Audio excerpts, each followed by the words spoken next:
لبيك اللهم لبيك لبيك لا شريك لك لبيك لبيك والنعمة لك والملك لا شريك لك.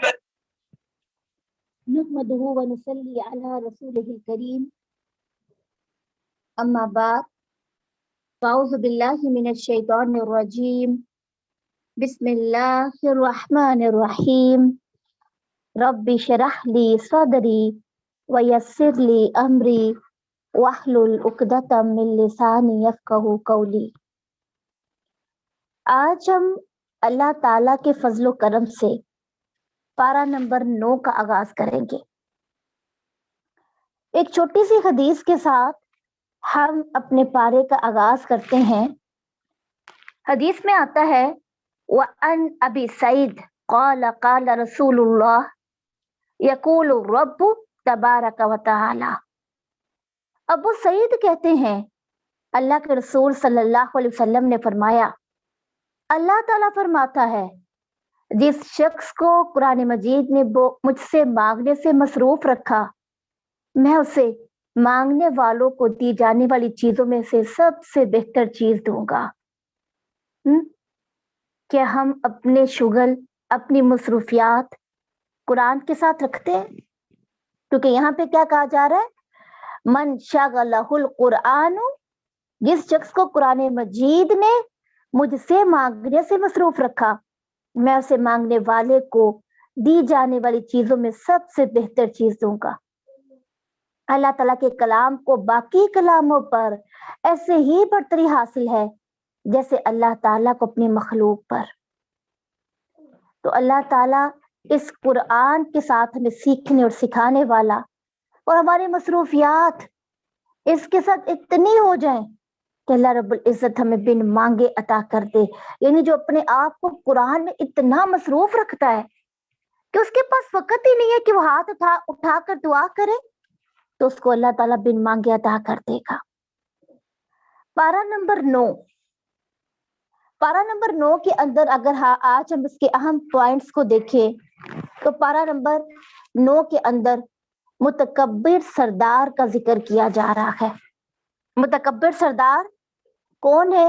وہ قوم میں جنہوں نے تکبر کی بنیاد پر حق کو جھٹلا دیا. شعیب علیہ السلام کی قوم کیا کرتی تھی؟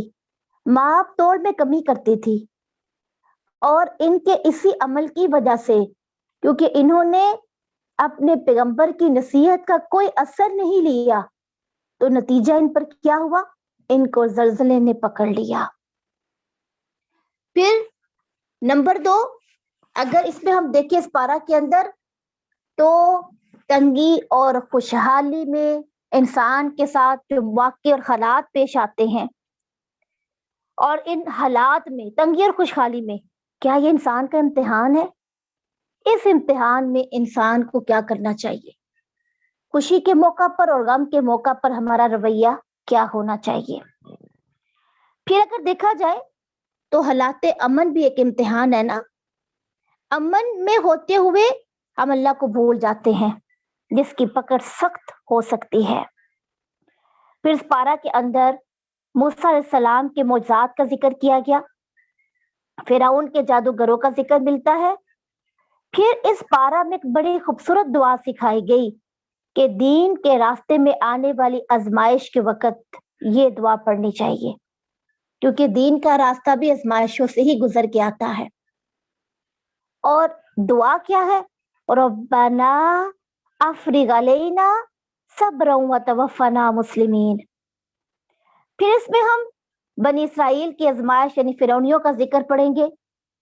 اللہ کو دیکھیں گے کہ اللہ تعالیٰ کی ذات کو کیا ہم دیکھ سکتے ہیں دنیا میں جیسے کہ موسیٰ علیہ السلام کی قوم نے تذکرہ کیا. پھر شرک کا تذکرہ کیا جائے گا. کامیابی کا راز بتایا جائے گا کہ کامیابی کا راز کیا ہے. کامیابی کا راز اس کتاب کے اندر چھپا ہے اس کو ہم دیکھیں گے آج انشاءاللہ تعالی. پھر عہد الست کا ذکر کیا گیا. پھر سورۃ الانعام کے بعد سورۃ الاعراف کے بعد جو اگلی سورت آتی ہے الانفال، سورۃ انفال میں غزوہ بدر کا ذکر کیا جائے گا. پھر تقوی کا ذکر کیا جائے گا، مومن اور متقی کی پہچان کی جائے گی، آداب قرآن سکھائے جائیں گے، اور یہ بتایا جائے گا کہ سچا مولا اللہ ہی ہے، نعم المولا و نعم النصیر۔ تو اب ہم اپنے پارے کا آغاز کرتے ہیں۔ پارہ نمبر 9 ہے، اعوذ باللہ من الشیطان الرجیم، بسم اللہ الرحمن الرحیم۔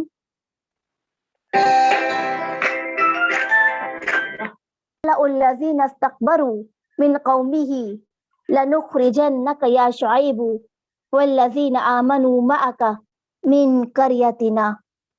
اس کی قوم میں سے ان سرداروں نے کہا جو بڑے بنے ہوئے تھے، اے شعیب، ہم تجھے اور ان لوگوں کو جو تیرے ہمراہ ایمان لائے ہیں اپنی بستی سے ضرور ہی نکال دیں گے، یا ہر صورت میں ہم تمہارے دین میں کبھی بھی واپس، یعنی ہم واپس نہیں آئیں گے، یعنی کسی بھی صورت میں ہم تجھے نہیں مانیں گے۔ پارہ نمبر 9 کا آغاز ہو رہا ہے سیدنا شعیب علیہ السلام کے قصے سے۔ آج ہم تھوڑا سا سیدنا شعیب علیہ السلام پیغمبر کے بارے میں جانتے ہیں، اور اس کے بعد اس قصے کی طرف آتے ہیں جو آیت نمبر 93 تک، اور اس سے آگے بھی اسی کا قصہ چلے گا۔ سیدنا شعیب علیہ السلام اللہ کی طرف سے بھیجے ہوئے رسول تھے۔ مدین کا علاقہ مشرقی اردن کی بندرگاہ کے قریب واقع ہے۔ مدین میں رہنے والے لوگ عرب تھے۔ سیدنا شعیب علیہ السلام ابراہیم علیہ السلام کے خاندان میں سے تھے۔ ابن حبان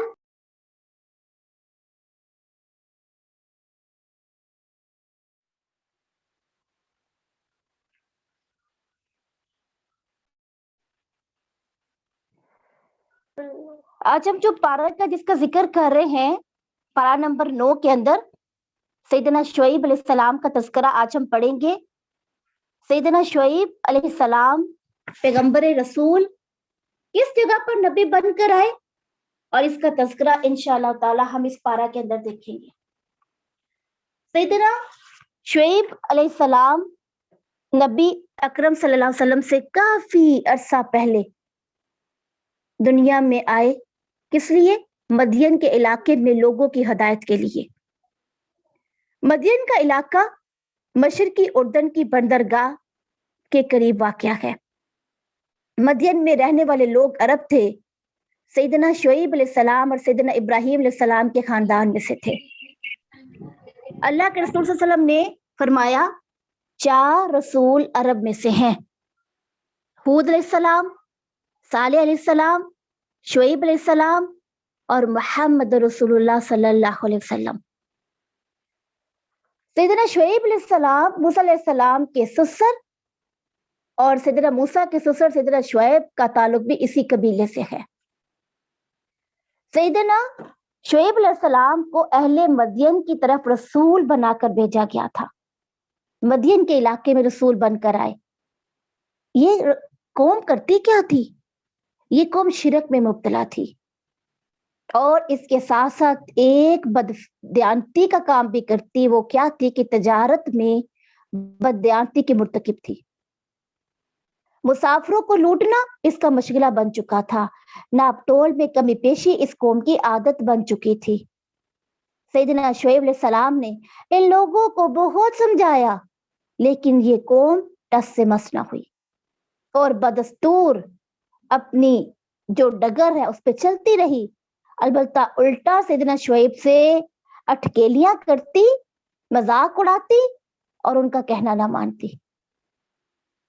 سیدنا شعیب علیہ السلام کی قوم کا ذکر قرآن حکیم میں 10 مقامات پر ان کا ذکر ملتا ہے۔ بالآخر جب انہوں نے پیغمبر کی بات کو نہیں مانا تو ان پر آگ کا عذاب مسلط کیا گیا، اس پر قوم پر زلزلہ آیا اور آگ کا عذاب ان پر مسلط کر دیا گیا۔ کبھی سوچے کیا ہم امت محمدیہ پر فخر نہیں کریں گے کہ الحمدللہ اللہ نے ہمیں ایسی امت بنا دی ہے جس نبی کی دعا کی وجہ سے آج ہم بچے ہوئے ہیں، اور ہم پر وہ عذاب نہیں آتا جو پہلی قوموں پر آیا۔ روح المعانی کے اندر ایک روایت نقل ہوتی ہے کہ مدین اور اصحاب الایکہ یہ 2 قومیں تھیں جن کی طرف سیدنا شعیب کو مبعوث کیا گیا تھا۔ مدین کا اصل علاقہ حجاز کے شمال مغرب اور فلسطین کے جنوب میں بحر احمر اور خلیج عقبہ کے کنارے پر واقع ہے، اور قدیم زمانے میں جو تجارتی شاہراہ بحر احمر کے کنارے یمن سے مکہ ہوتی ہوئی ملک شام تک جاتی تھی اور دوسری شاہراہ جو عراق سے مصر کی طرف جاتی تھی، اس چوراہے پر اس قوم کی بستیاں آباد تھیں۔ عرب کے تجارتی قافلے مصر اور شام کی طرف جاتے ہوئے اسی شاہراہ سے گزرا کرتے تھے۔ حافظ ابن کثیر کی رائے کے مطابق اصحاب مدین اور اصحاب الایکا ایک ہی قوم کے 2 نام ہیں۔ ایکا ایک درخت کا نام تھا جس کی یہ قوم پوجا کیا کرتی تھی۔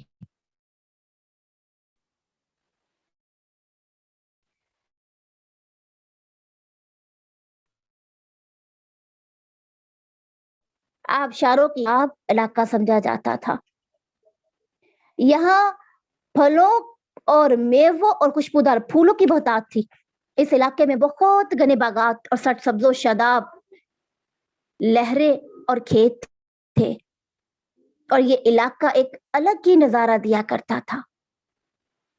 قرآن حکیم میں اس جگہ کو ایکا کے نام سے پکارا جاتا ہے، اور ایکا عربی زبان میں درختوں کے جھنڈ کو کہتے ہیں۔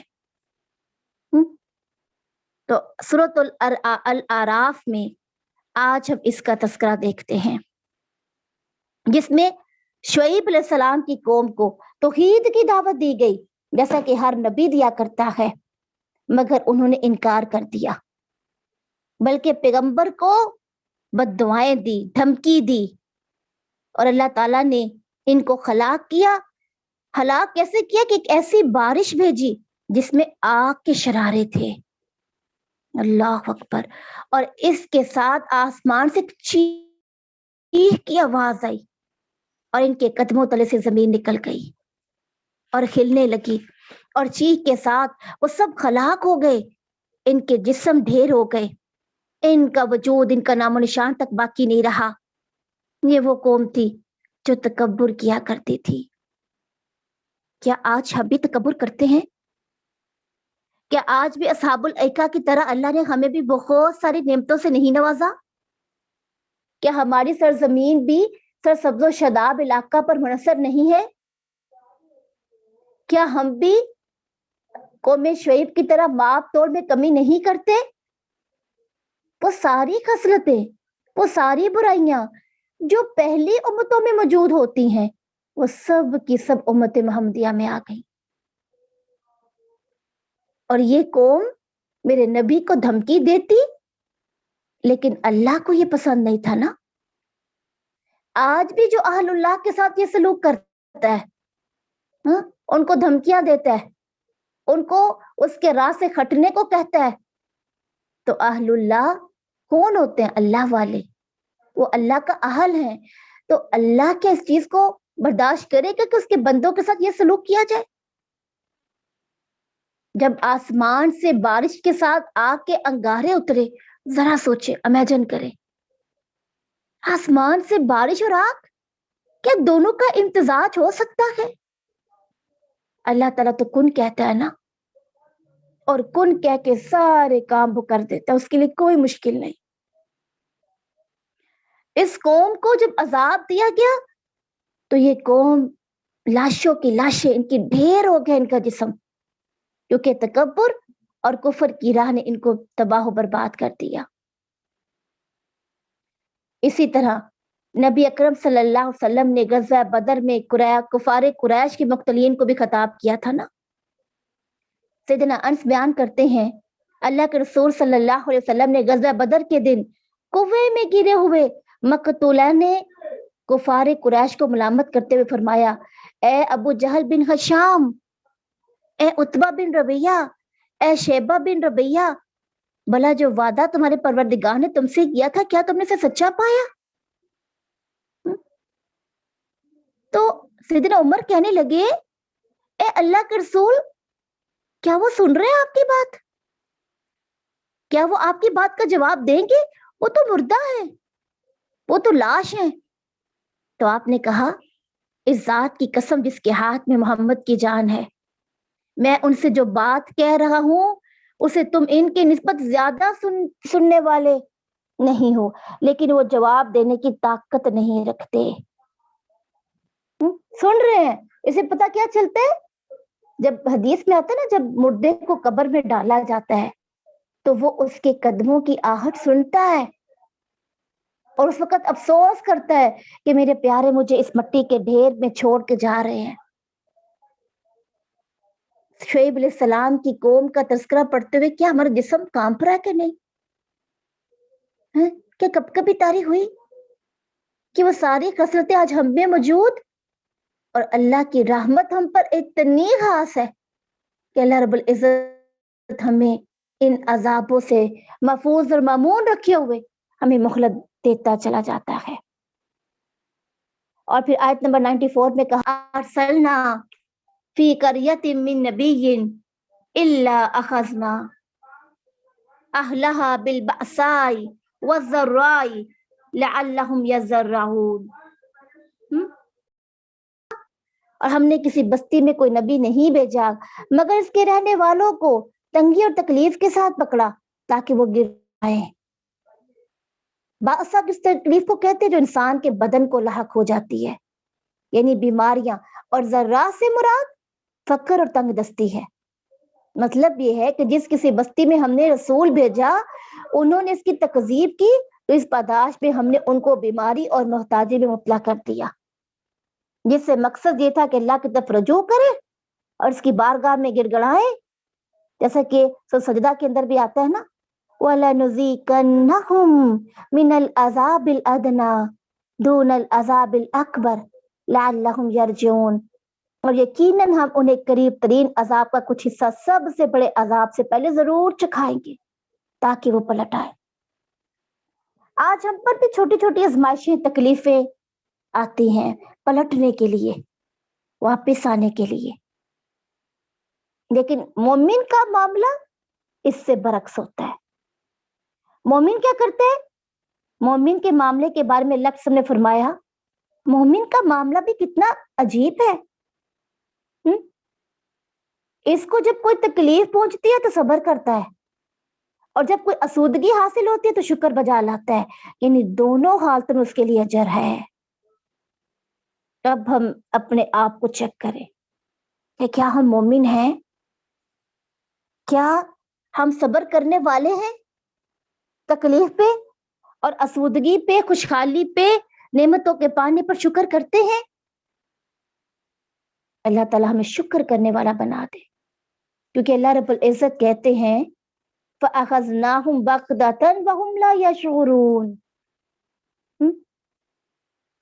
ہم نے انہیں اچانک اس حال میں پکڑ لیا تھا کہ وہ سوچتے تک نہ تھے۔ یعنی جب انسان پر کوئی آزمائش آتی ہے اور جب اللہ کا عذاب آ جاتا ہے تو وہ حیران ہو جاتا ہے کہ یہ سب کیسے ہو گیا۔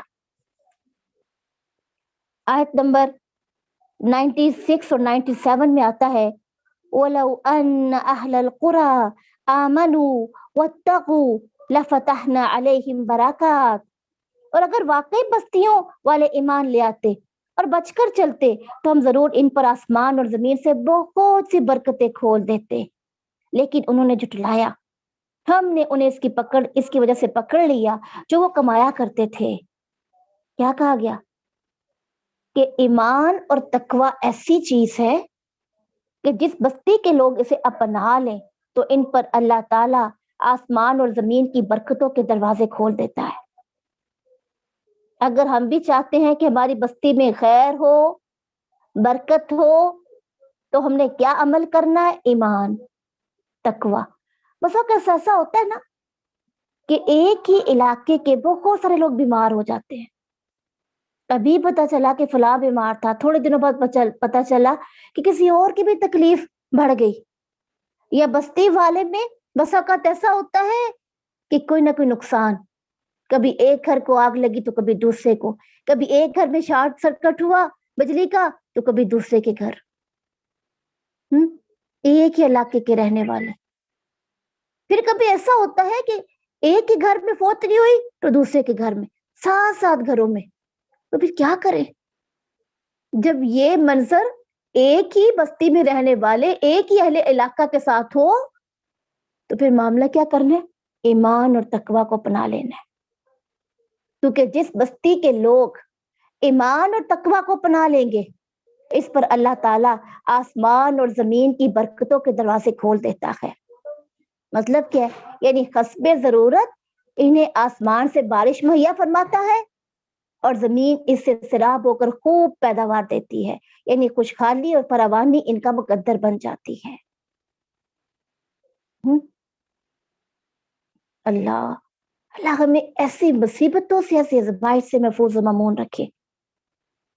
پھر اللہ رب العزت 101 آیت میں کہتے ہیں تلک القری نقص علیک من انبائها وَلَقَدْ جَاءَتْهُمْ رُسُلُهُمْ بِالْبَيِّنَاتِ فَمَا كَانُوا لِيُؤْمِنُوا بِمَا كَذَّبُوا مِن قَبْلُ كَذَلِكَ يَطْبَعُ اللَّهُ عَلَىٰ قُلُوبِ الْكَافِرِينَ. یہ بستیاں ہیں، ہم تجھ سے ان کے کچھ حالات بیان کر رہے ہیں اور بلا شبہ یقیناً ان کے پاس ان کے رسول واضح دلائل لے کر آئے تو ایسے نہ تھے کہ اس چیز کو مان لیتے جسے وہ اس سے پہلے جھٹلا چکے تھے. اس طرح اللہ کافروں کے دلوں پر مہر کر دیتا ہے. یتبع اللہ علی قلوب الکافرین، کافروں کے دلوں پر مہر. مہر کیا ہوتا ہے؟ سیل بند کر دینا نا، کسی چیز کو پیک کر دینا، مہر لگا دینا کہ اس کا کھولنا بہت ہی مشکل ہو جائے. کبھی ایسا ہوتا ہے دل بند ہوتا ہے. اب آپ دیکھیں جب جس کا ہارٹ اٹیک ہوتا ہے، اللہ تعالیٰ ہمیں سے محفوظ اور مامون رکھے، تو کیا معاملہ ہوتا ہے؟ اس کی بائی پاس سرجری، وال اور نہ جانے کون کون سے مراحل اس کے ساتھ اس کو کر کے اس کے دل کو ٹھیک کیا جاتا ہے. اور پھر بھی اس کا دل جو ہے وہ محتاج ہوتا ہے کسی نہ کسی چیز کا، سبب کا. اور پھر کتنی زیادہ اس کو کہا جاتا ہے یہ علاج اور یہ پرہیز دل، کیونکہ دل انسانی جسم کا مرکزی حصہ ہے. جب دل چلتا رہتا ہے تو انسان کی زندگی باقی رہتی ہے، اور جب دل بند ہو جائے گا تو کیا ہوگا؟ معاملہ ختم. تو یہاں پر اگر دل ہی پر مہر لگ گئی، دل ہی کو سیل کر دیا گیا، دل ہی کو بند کر دیا گیا، تو کیا کریں گے؟ اور دل کو بند کیسے کیا جاتا ہے اور کیوں کیا جاتا ہے؟ سرکشی جب حد سے بڑھ جاتی ہے، جب کفر حد سے بڑھ جاتا ہے، تو اللہ رب العزت کہتے ہیں کذالک یطبع اللہ علی قلوب الکافرین، پھر ہم کافروں کے دلوں پر، انکار کرنے والوں کے دلوں پر مہر لگا دیتے ہیں.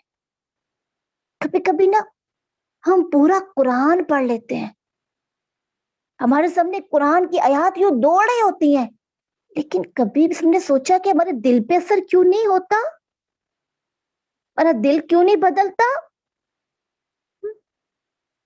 اور دل کے بارے میں اگر جانا جائے نا تو دل جو نا 4 حجروں والا ایک کھوکھلا سا عضلاتی حصہ ہے، تھوڑا سا تکونی شکل میں، اور یہ کہتے ہیں سینے کے اندر پھیپھڑوں کے درمیان واقع ہوتا ہے، اور یہ نسبتاً بائیں طرف زیادہ جھکا ہوا ہوتا ہے، اور اس کا جو اساس ہے بیس اوپر کی طرف اور نوک نیچے کی طرف ہوتی ہے. اور دل کی لمبائی کے بارے میں آتا ہے تقریباً 10 سینٹی میٹر ہوتی ہے اور 14 انچ، اور وزن تقریباً 270 گرام ہوتا ہے. یہ جو 270 گرام کا دل جو ہمارے اندر دھڑک رہا ہے، جس سے زندگی باقی ہے، جب اس کے عضلات کو ہم کمزور کر دیتے ہیں تو پھر وہ کام کرنا چھوڑ دیتا ہے.